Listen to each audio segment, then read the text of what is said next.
The rich man dressed up as a vagabond and went to a modeling agency to find a bride, but as soon as the cleaning lady said one phrase. Above all else, Chester loved himself and his status as the heir to a major corporation. Even as a high school student, he knew exactly what fate had in store for him, a luxurious millionaire's life and a prestigious position at his father's right hand. Thus, Chester divided people into those worthy of being around him and those who, less fortunate in life, did not have the right to be part of the rich boy's circle. There was only one person Chester allowed to get close and considered almost equal to himself, Thomas, the son of the head of a company with annual earnings significantly less than Chester's father's enormous corporation. This almost still made Thomas a step below, so he became something like a pet for Chester, allowed to visit Chester's home and even stay overnight. It was unclear how Thomas felt about this situation, as he was a cheerful and cunning person. He understood perfectly that Chester was a kind of quality mark or even a ticket to an even more luxurious life. Chester and Thomas shared a common weakness: they adored expensive, beautiful things. It didn't matter whether it was a sports car, a suit from a famous couturier, jewelry, or girls, what mattered was that the item was exclusive and special.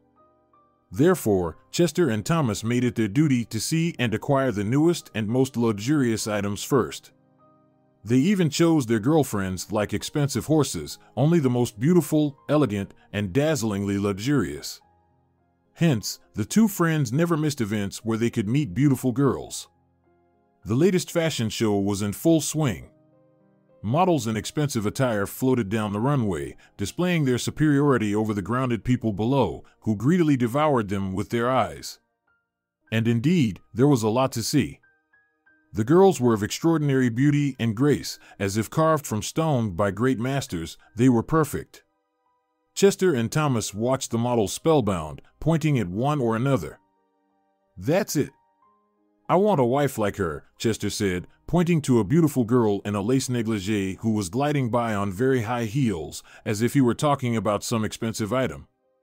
"Yeah, those kinds of things cost a lot," Thomas retorted. "It's easier to buy another stallion. You'd pour money into such a girl, and she might find someone richer, like an old sugar daddy with a big belly who will dote on her. The older he is, the better for the beauty. Maybe she'll become a rich heiress and choose handsome men for herself, unlike us. Do you really want that? Why do you call them things?" Chester asked, continuing to watch the girls on the runway. "Because they're all dressed up dolls. Look at their eyes, pure emptiness and a sense of grandeur. What would you talk about with such a beauty? Only about clothes and expensive trinkets. Do you think they need you? They need your money. With that kind of thinking, you'll never get married, my friend Horace," Chester laughed. "Besides, I'm looking for a beautiful and smart girl. Not all models are stupid and greedy right away. You need to think better of people." And Chester threw a rose at the feet of a passing model. Well, good luck, romantic from the big road," Thomas sneered. "Just be careful that your angelic wings don't burn from the heat of your foolish love." Chester didn't respond to his friend's comment, but continued to observe the girl he liked. The desire to marry a smart model had become an obsession for him, firmly lodged in his mind. Chester, like his friend, was one of those young people who are said to have been born with a silver spoon in their mouth, or otherwise known as the golden youth. They themselves were nothing special, didn't win grants like other talented young millionaires, nor were they heroes of the time who made discoveries or inventions. Their luck lay in being born to the powerful, which automatically made them wealthy. The next day, the two friends met as usual at an expensive restaurant. After ordering Caesar salads, carpaccio, and a bottle of Beaujolais, they began discussing the previous evening. It turned out Chester had not given up on his dream of a beautiful and intelligent wife who would adorn his life and, of course, his new country house, which resembled a hotel more than a home. "Well, Chester, you're something. Pick a bride from those who've been chasing you since university or from those two rich girls your parents are pushing on you," Thomas said, greatly surprised by his friend's persistence. "It's not the 90s anymore to marry models," Thomas added. "I don't want those scary girls my parents are trying to set me up with." I want a beauty, like in a fairy tale. What fairy tale? Beauty and the Beast? Thomas laughed. You're the Beast, Chester retorted. The friends sat in silence for a while, but within 5 minutes, the aperitifs were served. A young waitress gracefully placed the glasses on the table and fluttered away like a butterfly. Look, what about her? Beautiful, smart, and she didn't forget the order, Thomas teased. Chester didn't respond, silently sipping his wine. You'd better advise me on what to do, the groom frowned. I can laugh too. What's there to think about? Where do beauties hang out? Right, at modeling agencies. So, ride over there on your white horse, Prince, Thomas continued, making horse-trotting sounds for effect. Chester finally couldn't hold back and laughed. He couldn't stay upset with Thomas, the joker and merrymaker, for long. But you know, Chester, when those girls see you in a white Mercedes and expensive clothes, they'll start piling up to the ceiling. You'll have a hard time sorting through all that. Everywhere you look, there are mercenary ladies. How will you know which one is smart? They'll only be interested in looking at your watch, counting how much your clothes cost, and what brand they are. That's all their brains can handle. It can't be that none of them are after money, Chester said, feeling disheartened. Go check for yourself, Thomas patted his friend on the shoulder. But don't complain later that you wasted your time. Returning home, Chester thought long and hard about his friend's words. Is it really true that all women want from men is money? What about love and sympathy? It can't be that modern morals have sunk so low that all beauties walk around without a soul and love in their hearts. And how do poor people get married then? No, Thomas must be making this up. If we believed him, only the chosen would form families, and children would be a rarity. There wouldn't be any population growth, Chester thought, and came up with an interesting idea. He soon found a way out. Chester decided to dress up as a vagabond in an underground style so no one would think he was a multimillionaire. He would present himself as a free artist, a type that has become quite common lately. As Chester's father used to say, whatever you do, just don't work. For the first time in his life, the young man went to a regular clothing store and bought a cheap jacket, simple jeans, a t-shirt, and sneakers on sale. He took off his expensive watch and replaced it with a colorful bracelet. Chester decided to go without socks, to make the look more authentic. Now he needed to find out where all the city's beauties gathered. It turned out that the place was Milana's modeling agency, which was hosting a spring-summer fashion show from renowned couturiers that evening. This was exactly what Chester needed. Delighted by the opportunity, Chester donned his simple clothes, which he further transformed. He rolled the jacket and jeans in road dust and then dusted them off thoroughly. The result, to put it mildly, was original. And so, he stood at the entrance to the modeling agency, illuminated by the soft light of whimsical lanterns. A huge security guard, who also acted as a bouncer, gave a skeptical glance at the entering vagabond but let him in since the show was open to the public. In fact, no one expected that a vagabond might be interested in a fashion show. Well, that's it, Chester thought. The show has begun. Now let's see what happens. Maybe some beautiful, kind girl will notice the poor talented artist vagabond. And the disguised millionaire began his game. He deliberately approached the models, who had gathered in a group and were animatedly discussing their outfits. There was exactly half an hour left before the show. Chester walked around the girls, bringing them water in glasses. The models took the refreshments, casting disdainful glances at the poor man and turning away, trying to ignore the strange figure. When Chester took a tray of tartlets from a waiter and carried it to the beauties, one red-haired girl said, "Get out of here, you bum, and take your crackers with you," and knocked the tray out of Chester's hands, causing all the food to scatter on the floor. The beauties laughed and started pointing at the vagabond. The security guard made Chester pick up the scattered snacks, standing over him like a supervisor, and none of the beauties showed any sympathy for the unfortunate and poorly dressed young man. They all laughed and even kicked the tartlets like balls, making it harder for Chester to collect them. The young man had never experienced such humiliation before. As he knelt on the glossy floor, he suddenly realized that outer beauty was not everything. A person should also be beautiful inside, and these so-called top models were disgustingly ugly inside. Chester was sickened by their ugliness, and his outrage knew no bounds. "I'll leave here and return to being myself, but you will remain mere pretty meat for such events," the young man said clearly and loudly, addressing the crowd of models. "You falsely cry that everyone wants to use you, but you are no different from those you accuse of lust. All you want is money and luxury, so you deserve the treatment you get."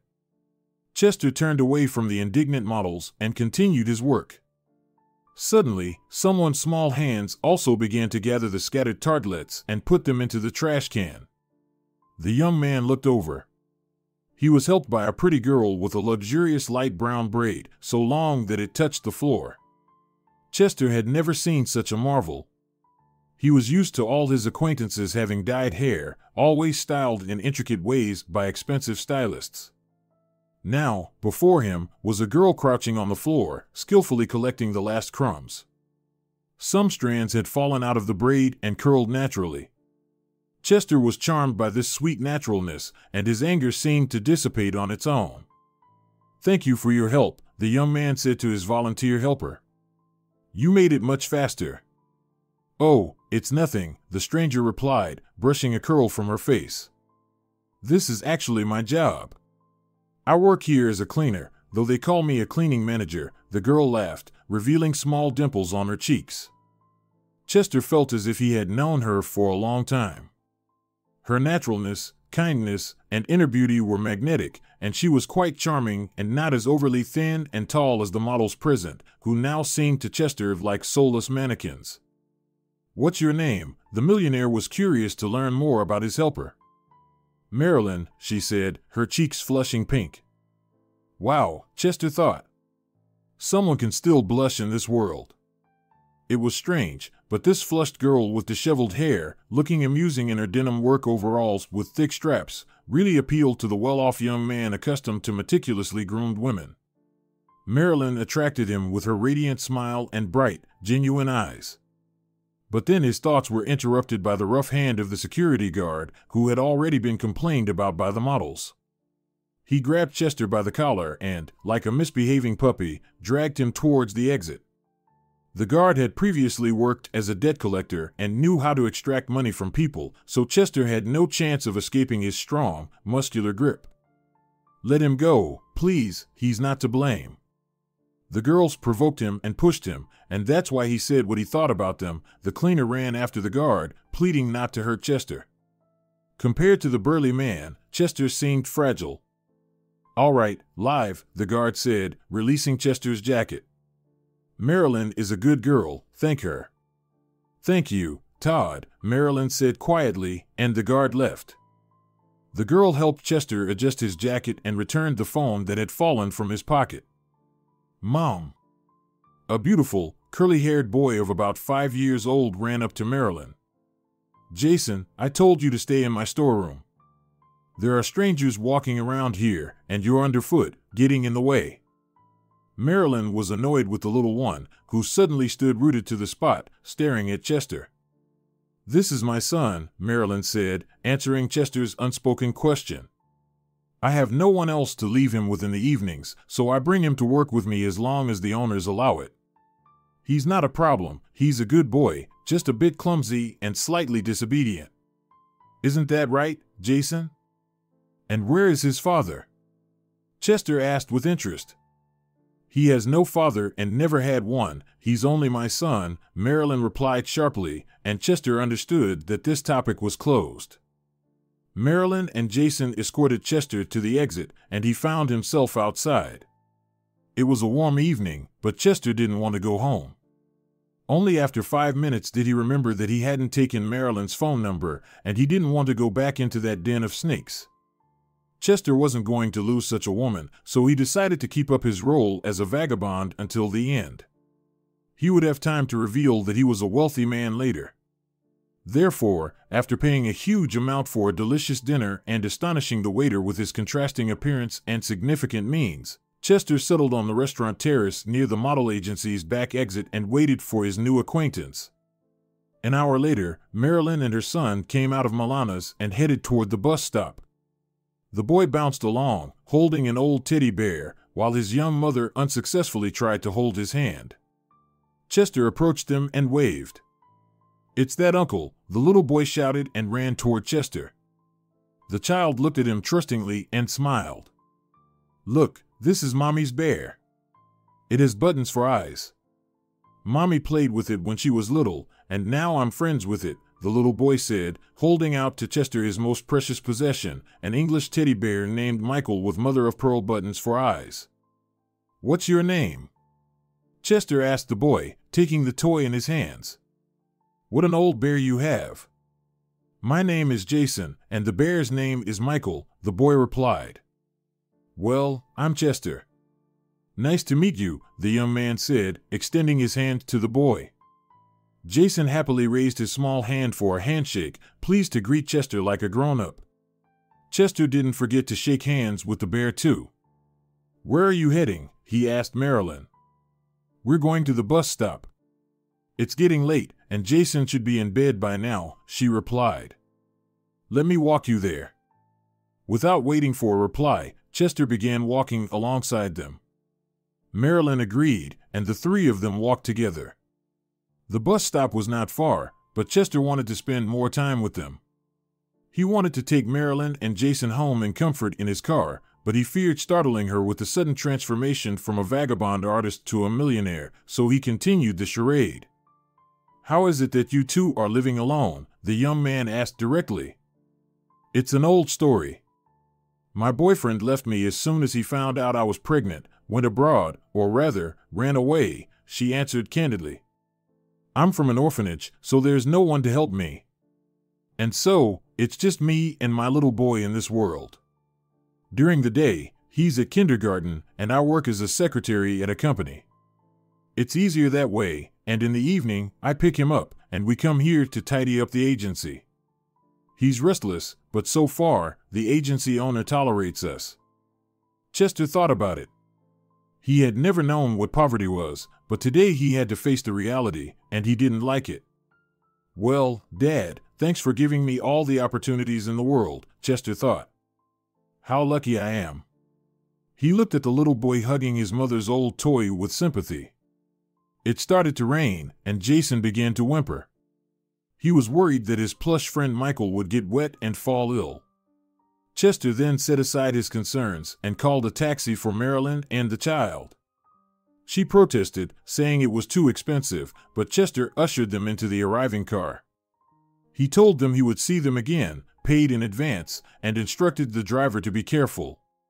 Chester's plan succeeded. He now knew the address of the woman he liked and the most charming little boy in the world, the owner of the old teddy bear. When Chester returned home, he found Thomas's car at the front of his mansion. The housekeeper let him in, knowing he was a close friend of the master of the house.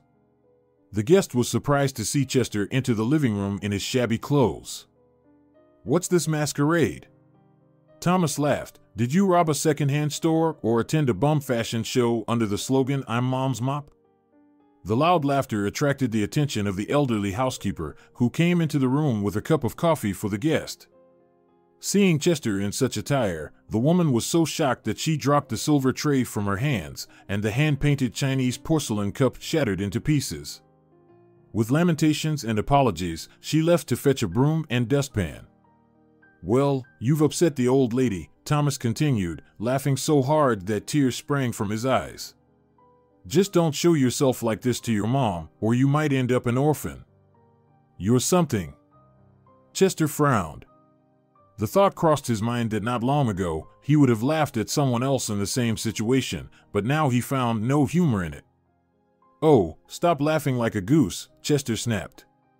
"This is my persona.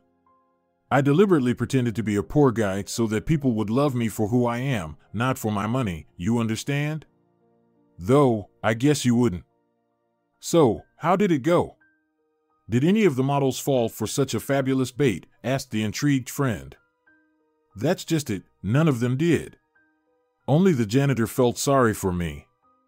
She turned out to be nice and kind, and she's smart for surviving without the help of sugar daddies." Plus, she raises her little son alone. You know what a charming little kid he is? You've hit rock bottom if even the janitor's catching your attention. Are you out of your mind?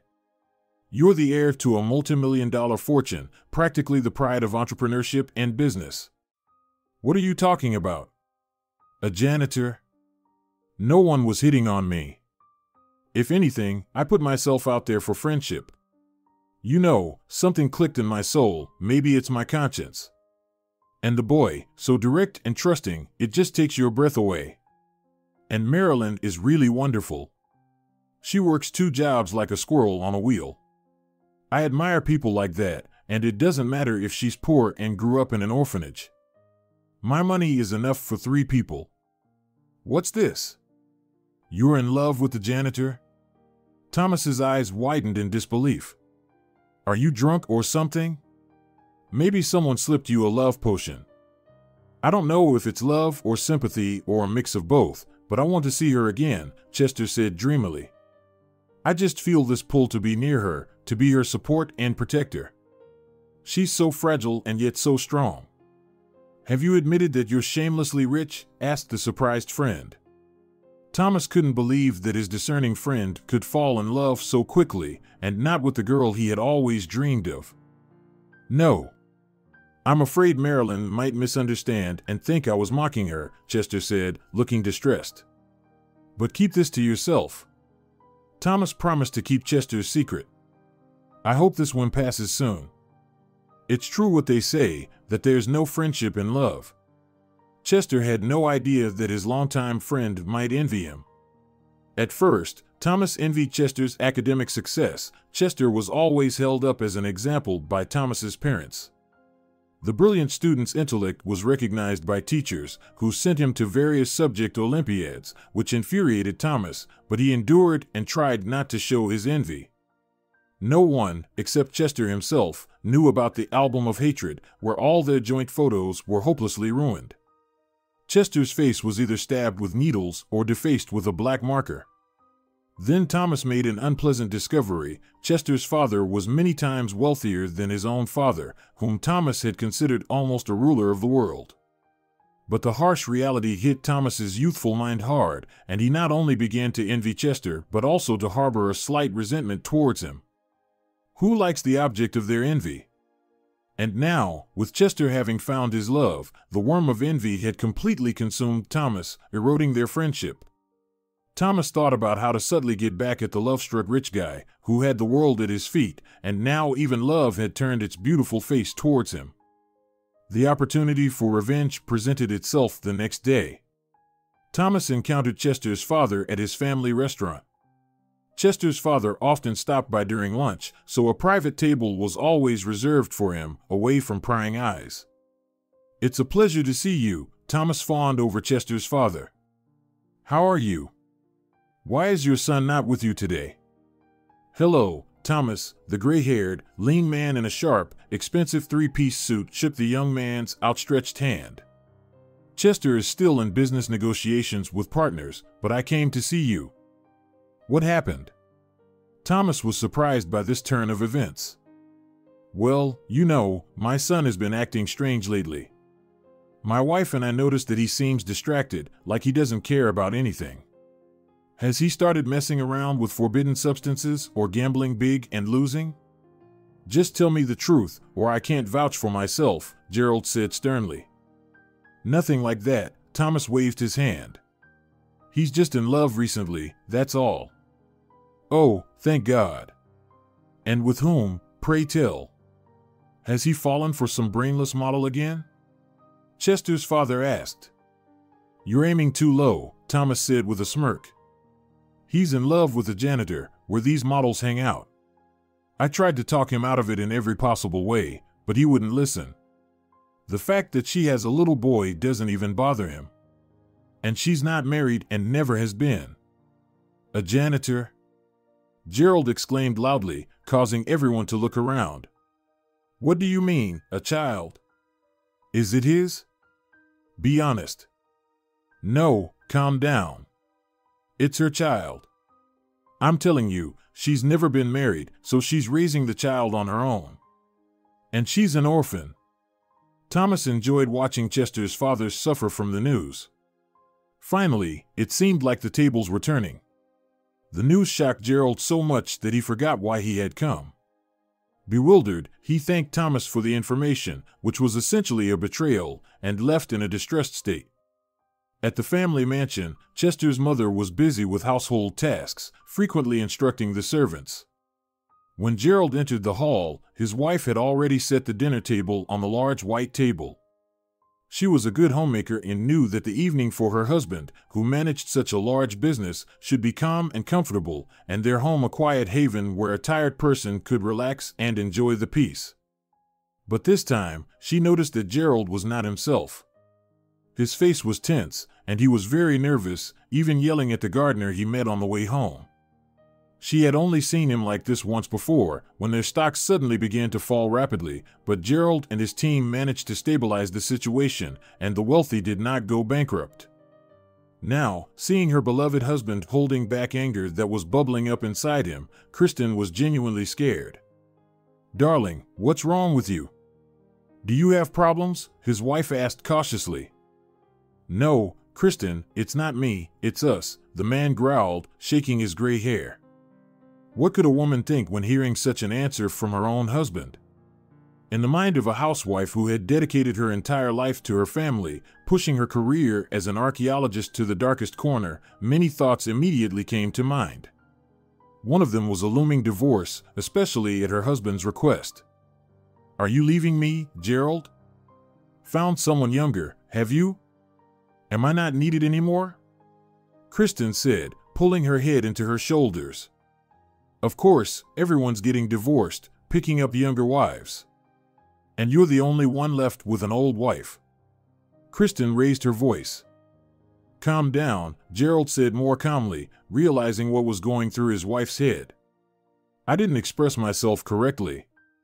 I meant that we have problems concerning our son." "What happened? What's wrong with Chester?" Gerald's wife tensed up even more. "To be brief, he's found a fiancée who works as a janitor somewhere in a club or modeling agency, though that doesn't matter right now. The main thing is that she's an orphan and is raising an illegitimate child." "There you have it," Gerald finished, sinking into a chair. Processing such information was even harder for the mother of a corporation heir. She couldn't understand where she had gone wrong. How did it happen that her beloved child got involved with someone from such a lower social class? "It can't be, he has such refined taste," Kristen doubted. "His girlfriends have always been from high society or such stunning beauties that they could be on the cover of a glossy magazine." "Well, if you don't believe me, ask him yourself," Chester's father replied wearily. "I will ask." Immediately, Kristen dialed her son's number and asked him to come home, knowing that if his father had called, Chester might delay his visit. But he loved his mother very much, so he was sure to come right away when summoned by her tearful voice.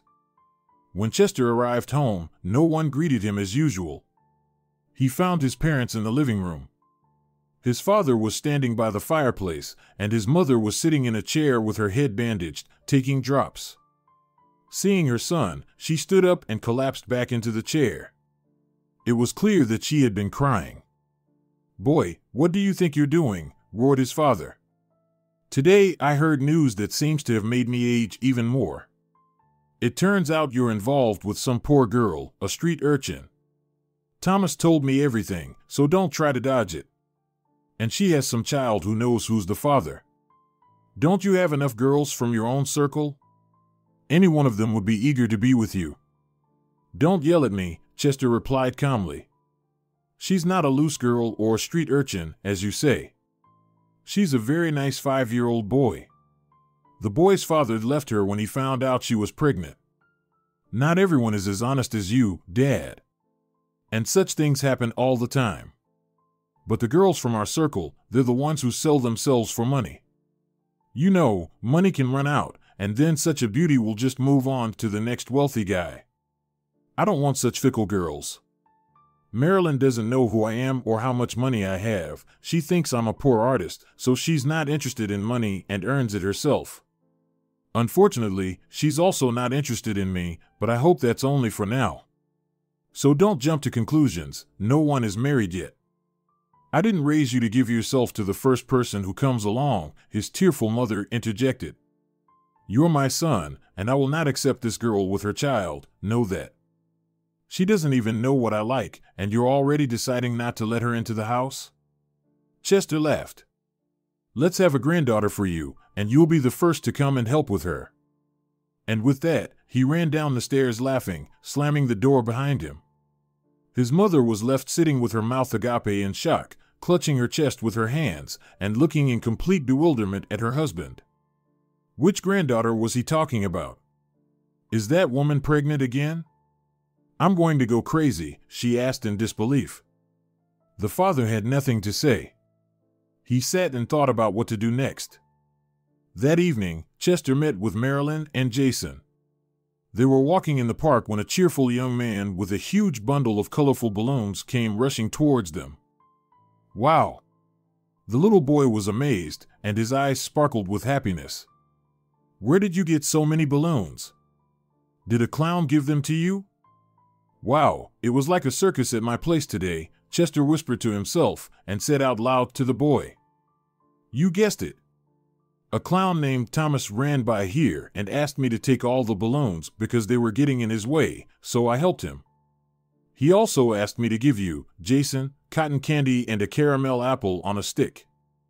Wow, the clown knows my name and gave me gifts? Jason was ecstatic. The boy was so happy and surprised that he didn't know whether to start with the balloons or the treats. So he asked his mother to hold the goodies and ran off to play with the pile of balloons. You didn't need to spend so much, Marilyn said softly. It's so expensive. I always buy him just one thing when we're out, either a toy or a treat. But thank you very much. I don't mind, let him enjoy, Chester replied, as pleased as punch. He felt as though he had been given a tremendous gift. Chester realized that Marilyn was very pleased and happy that someone showed attention to her son, and Chester now felt the full weight of the life that had befallen the young single mother. He wanted to protect both of them, to take them home with him right away and never let them go. But it would be premature to do that. It was too soon to confess his feelings. Although, Chester could see that Marilyn was looking at him differently now. She cared for him, and Chester was immensely happy about that. Their meetings became frequent, and Marilyn always came with Jason, who had become very attached to Chester and would always run to him for a hug. It was clear that the little boy missed having a father. After a week, when the trio went for a walk along the waterfront, Chester confessed his feelings to Marilyn. She shyly admitted that she had actually liked him for a long time, even during the incident at the modeling agency. Chester was happier than ever. This happiness lasted for 2 months, until a luxurious black car drove into the courtyard where Marilyn lived. The chauffeur opened the doors for an important passenger, Chester's father. The man looked around. The typical 5-story panel building with its shabby courtyard clearly didn't impress the wealthy man, and he disdainfully entered the building with its worn walls. Gerald knocked on Marilyn's apartment door. She opened it and looked at the distinguished gentleman with confusion. Sorry, I'm not buying anything, she said, mistaking him for a salesman. And I'm not selling anything. I've come to see you, Marilyn, Chester's father replied with a stern face. Hello, how do you know me? She was surprised. Please come in. Jason, we have a guest. The boy ran into the hallway and began to inspect the stranger. Hello, mister, the little boy greeted the man politely. Come into our room and sit down. Would you like me to give you my teddy bear? Without waiting for a response, he handed Gerald his old teddy bear. For a moment, Chester's father felt that there was something familiar about the situation, but he dismissed it and was focused on something else. Let's get to the point. I'm Chester's father, the man said, looking into the hostess's eyes and not even bothering to acknowledge the child's greeting. What do you mean? He said he was an orphan. Marilyn slowly sat down in a chair. As you can see, I'm alive and well, and his mother is doing fine too. Have you ever heard of Inc. Corporation? The man asked curtly. Yes, I wanted to work there as a secretary, but they didn't hire me, Marilyn replied. Well, that corporation belongs to our family, and Chester is a vice president there. Is this really my Chester? He's a poor street artist and rents a small apartment on the edge of town. I've been there myself. I don't understand. Marilyn clutched her head. Of course, it's not your Chester, the visitor retorted. The boy played at being in love, and that's all. You're not a match for Chester. We've already found him a bride from our circle. I'll give you money and you can leave, or face the consequences, Gerald said coldly. So he was lying to me? But why? I don't know, maybe he wanted a simple and pure love like in that movie, but it doesn't work that way, you know? The world is ruled by money, not love. So take the money and leave, the guest said gruffly. I won't take anything from you, Marilyn said, tears streaming down her face. I'll leave. Why didn't he come himself? Maybe he's tired of you? Have you considered that possibility? Chester will be back from his business trip in 3 days, so you'd better be gone by then, understand? Gerald growled. I understand. Marilyn stared directly into Gerald's eyes. Uncle, go away, you're bad, you made my mom cry. The little boy launched himself at Chester's father, waving his fists, and Gerald left. 3 days later, Chester hurried to Marilyn's home, carrying a pile of gift boxes and planning to confess who he really was. To his surprise, the locks had been changed, and the owner of the apartment where Marilyn and her son had lived opened the door. Hello, where are Marilyn and Jason? Chester asked, sensing something was wrong. They moved out 2 days ago. She was in a hurry, cried all the time, and the boy cried too, the woman lamented. What happened? I don't know. The neighbor said that after some gray-haired rich man in a black car visited her, she was not herself. She borrowed money from people and left in an unknown direction. I see. I'll go. Chester felt devastated. He realized who had interfered in his life. His father had decided to strike a preemptive blow by sending him away. Wait, the boy asked me to give this to you, knowing you would come. Here, take it, the woman said, handing Chester an old teddy bear with mother-of-pearl button eyes. The bear was holding a note with Chester's name written in childish handwriting. Receiving such a gift turned Chester's world upside down, and he felt a rage that only Marilyn could have quelled if she had suddenly appeared, but he wasn't expecting any miracles. Chester had no idea where to find his beloved. Her phone was turned off, and her workplace said she had resigned and no one had seen her. The circle was complete. Since then, Chester hadn't appeared at the family mansion for over 6 months and had not responded to his parents' calls. His father never admitted his fault after their serious conversation and believed he was right in everything. Chester only communicated with him on business matters. His mother had despaired of pleading for forgiveness from her only son, whose fate they had so brazenly interfered with. One day, Chester ran into Thomas, who was walking with 2 girls who were flirting with him. Do you like this kind of life? Chester asked. They are only with you for the money. But they're beautiful, remember? Thomas retorted, mocking his former friend. And not cleaners. Chester didn't respond, but simply punched the arrogant jerk in the face. It made him feel a little better as he walked away from Thomas, who was groaning in pain and holding his broken nose. A month later, Chester married for convenience. The wedding to the daughter of the head of an influential company was lavishly held in the Seychelles. Only the necessary people attended. The newlyweds, like 2 robots, smiled falsely at the congratulations from other wealthy guests. Both knew they would live separate lives, as they said, nothing personal, just business. Chester's company continued to become increasingly profitable, and foreign investors wanted to collaborate with him. Life revolved around meetings and signing new contracts. One day, a secretary handed him a note. It said that an investor, pursued by Chester's competitors, wanted to meet him outside the city to discuss an important matter. The note also mentioned that the meeting should remain confidential in Chester's own interest. 2 hours later, he was sitting in an old roadside cafe outside the city. He had to wait a long time and was about to leave when a stately man in his mid-50s entered the room. "You must be Chester White," asked the stranger, examining Chester with interest. This interest did not escape the young man's notice. "Yes, and you are Alan Barnes? Nice to meet you. What brings you here to meet me, and secretly at that?" "I have important information," the man said simply, smiling. "The thing is, you're my son." "Is this some kind of joke?" Chester smirked. "I've heard you're quite the character, but not to this extent." "Chester, hold on. I can prove what I'm saying." He took the young man's hand to make him stay and listen to the end. "You can't figure this out without a drink," the man joked and ordered whiskey and 2 glasses. "Fine, you have 10 minutes, the young man replied briefly. "I'll be done in 5, joked the man and began to speak. "Your father and I started the business in the 90s. We were friends like no other. Back then, we divided the market, the business, we got ourselves into blood. We killed a lot of people for money, crushed everyone under us, and became competitors.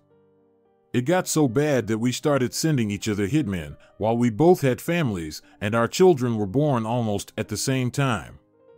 So Gerald and I decided to make peace, and to ensure that no one could deceive the other, we exchanged children." "Exchanged children?" Chester was outraged. "Are we just trash to you?" "Just listen, calm down," his real father snapped at Chester. "If we hadn't done that, one of us would have destroyed the other and his entire family. At least this way, everyone stayed alive. Each of us thought about our own child living in the other's family." "And what about the other son?" "The son of my father, where is he now?" "Is he with you?" "What son?" "Gerald had a daughter. I gave him my heir, and he gave me a girl. You know, I have a sin on me, I sent her to an orphanage. I couldn't raise someone else's child. If it had been a son, it would have been different, but it was a girl. My wife left me, and I ran from your father's wrath. I changed my name, like that. Then due to illness, I couldn't have any more children. And the corporation, to a stranger? So I bequeathed it to you. After my death, the entire empire is yours." "Alan, we need to find that girl, my father's daughter," Chester said. "Call me Dad," the man requested. "Sorry, I can't do that yet," the young man replied, frowning. "All right, the important thing is that you now know who you are," said the father. "Here's my phone number. Call me anytime. And you can consider my business as yours." "Okay," Chester replied, trying to hide how stunned he was by the news. When the investor left, Chester sat in the cafe for a long time, deep in thought. Marilyn, Jason, Thomas's bloodied nose, and his real father's face, which Chester noticed resembled his own like 2 peas in a pod, suddenly flashed through his mind. The only person who could dispel his doubts was his not biological father Gerald, who had raised and loved him. All anger towards his dad immediately dissipated, and he felt deep sympathy for his mother, who had been silently suffering for so many years after having her daughter taken away. "Mom." Chester entered the family mansion. "My son is here," she exclaimed with joy, hugging him. "How long it's been since I last saw you. You've lost weight? Doesn't your wife feed you?" "I feed myself, and she's just a wife on paper." "Where's Dad?" Mother escorted her son to his father's office but did not enter. "Is it true that I'm not your son?" Chester asked directly. His father looked up in shock. He guessed who might have revealed the secret of the swapped children. "That bastard is in town?" "Did he tell you?" the father asked sternly. "Yes." "Did you know your daughter grew up in an orphanage?" "I found out about it about 5 years ago." "And you didn't try to find her?" "Why would I? I have a son, and the girl was just a concern for Carl. Now he's Alan, but in reality, he's Carl. Just don't tell your mother. She thinks her daughter is living in luxury somewhere abroad. I'm not crazy enough to tell Mom that. And where is my real mother? She died in Spain, and Carl apparently doesn't know about it, so accept my condolences. I have nothing more to say. He admits his guilt and is handing over his business to me. That's good. He should pay for his sins. Go now, and don't say a word to your mother. Chester left the office feeling dejected. His mother was bustling around the dining room, delighted by the arrival of her beloved son. Seeing her made Chester's heart ache. I love you so much, Chester said, hugging the woman. And I love you more than life itself, my dear. Forgive me for Marilyn, my son. I see how you're suffering with that painted doll. Well, I made that mistake, so I'll correct it. But Chester paid no attention to his mother's words. He was more absorbed in his own thoughts. The next morning, while Chester's wife was still sleeping in her boudoir, he was already on his way to work and had called for a driver. After he left, the key to their house turned quietly in the lock. It was Chester's mother who had arrived. Finding the house in a terrible state, she hired a cleaning company. In the midst of the major cleanup, Ashley, Chester's wife, woke up. What's going on here? She asked indignantly. We're tidying up, dear, something that was perfect before you moved in. Not only did you neglect the house, but you're also not looking after my son. Why did you even marry him? I married him for convenience, just as he married me for convenience. Our fathers made an agreement, didn't you know? I'm done with your son. Oh, dear. He had such a lovely girlfriend. I regret not helping them reunite back then, said his mother. That beggar? Don't make me laugh. Who wants him? Only someone like that ghastly girl. Get out of this house, and we don't need your money. I'll return my share of Chester's inheritance. I should have done this earlier, rather than getting involved with people of low social standing. Chester's mother lost her temper. Fine, I'll leave. I don't need your hovel. Our house is much richer and better than this shack. And Ashley left, slamming the door of the 3-story elite shack. Chester's mother, feeling a sense of duty fulfilled, stayed behind to prepare dinner for her son. The house became bright and sunny again, just as it had been before. Her happy thoughts were interrupted by a girl who was cleaning in her son's office. Ma'am, should I clean this teddy bear too? It's quite old, and I'm afraid to damage it. She handed the teddy bear, which Jason used to play with, to Chester's mother. Where did you get this? Chester's mother asked in shock. It was sitting in the chair, the girl shrugged. The woman was struck as if by cold water. This was the teddy bear of her 6-month-old daughter, which she had personally bought when she was pregnant more than a quarter-century ago. Only instead of eyes, it had mother-of-pearl buttons, and here was a label sewn into its paw with the name Marilyn Davis, and next to it, the name Jason Davis. What is this, and how did it get here? When Chester arrived home, his mother was waiting for him and admitted that she had kicked out the careless daughter-in-law, but she was troubled by another question. Where did you get this toy? And she showed her son the find. Oh, this? Jason left it with me when he left. The landlord Marilyn gave it to me, Chester answered, feeling embarrassed. Marilyn, his mother repeated, and who is Jason? Mom, why are you so upset? Marilyn is the cleaning lady, my friend, whom you and Dad wouldn't let me see, and Dad drove her out of town. Jason is her son. So I personally drove out my own daughter with my own grandson and the biological father out of town? How terrible, the woman wondered aloud. So, I didn't get it. Whose daughter to whom? This bear belongs to my daughter, whom your father practically gave as collateral to his friend. So Marilyn is our daughter with Gerald. And I'm the son of Carl, who has now changed his name to Alan, Chester said. He didn't even realize he had revealed something he shouldn't have said to his mother. So you know everything? His mother asked and began to cry. I've known for a week now, Chester answered quietly and hugged her. Thank you, Mom, for everything. What are you talking about?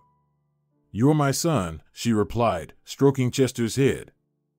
Marilyn grew up in an orphanage, Chester said, and she's raising Jason alone. We need to find them. The next day, Ashley was served with divorce papers. The next step was to find Marilyn. Chester and his mother hired half of a private investigation agency for this purpose, and results came quickly. It turned out she hadn't left. She was quietly living on the outskirts of the city in an old house. She worked from home as a sales manager for a furniture factory. The very next day, Chester and his mother knocked on the door of the person they had wronged so deeply. Jason answered the door as Marilyn was busy with another phone call with a client. "Uncle Chester!" Jason shouted and rushed into the young man's arms. "I missed you so much." "I think this is yours," Chester said, handing the child his stuffed toy. "Bear, hello." Joy lit up the boy's face as he hugged his favorite toy to his chest. "Why is this lady crying?" Jason asked, pointing at Chester's mother. "Because she's your grandmother, who has been looking for you for a very long time." "Wow, I have a grandmother. What's your name?" "Call me Grandma Kristen," the woman replied through her tears and hugged the little boy tightly. When the guests entered the room, Marilyn stood up from the table, very surprised by their appearance. It was clear she was heavily pregnant, with only a few days left before giving birth.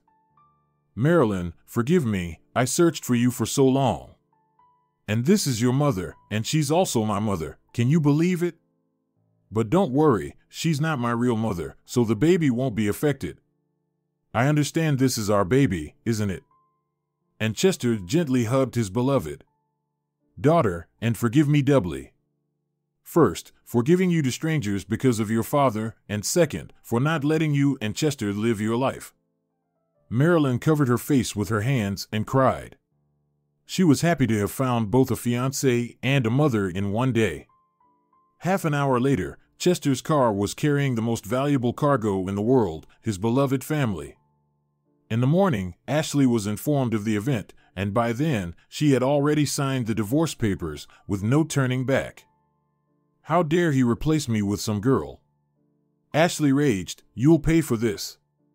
Meanwhile, the happy family was strolling in the park and discussing the wedding day. It needed to be arranged quickly, as the baby was expected soon. "Jason, let's go home," Marilyn called out loudly. But the boy was nowhere to be found. Questioning passers-by revealed that a tall, red-haired young woman had taken him, and Chester suspected that Ashley was involved in Jason's disappearance. Realizing that independent searches would be futile, the police were involved, and Chester's parents immediately reported the incident. The search dog quickly picked up the trail, running along the edge of the park for a long time before turning into the woods. The operatives and Chester managed to keep up with it, and soon they came upon a forest cabin, from which the distressing cries of a child could be heard. Chester's heart ached with fear for Jason as he burst into the house. On a bench sat Jason, bound hand and foot, while Ashley hid behind the stove, having heard the barking dog and the cries of people. When she was taken away, she looked deranged. Her disheveled hair and burning eyes revealed the distress of the young woman. Jason was unharmed, quickly calmed down, and ran to Chester. "Daddy," the little boy shouted, hugging the man. In shock, Chester stood frozen, overwhelmed with happiness. 3 days later, they had a modest wedding, attended only by the closest people. They also invited Chester's biological father, who apologized to everyone and was forgiven for the special day. Chester adopted Jason, and 3 days later, Chester and Marilyn had a daughter. Jason was the happiest of all. He walked around proudly, saying that he was now the big brother. When the whole family gathered around the cradle of the newborn, the baby smiled for the first time, and that smile shone warmly into the hearts of everyone, dispelling past grievances and sorrows.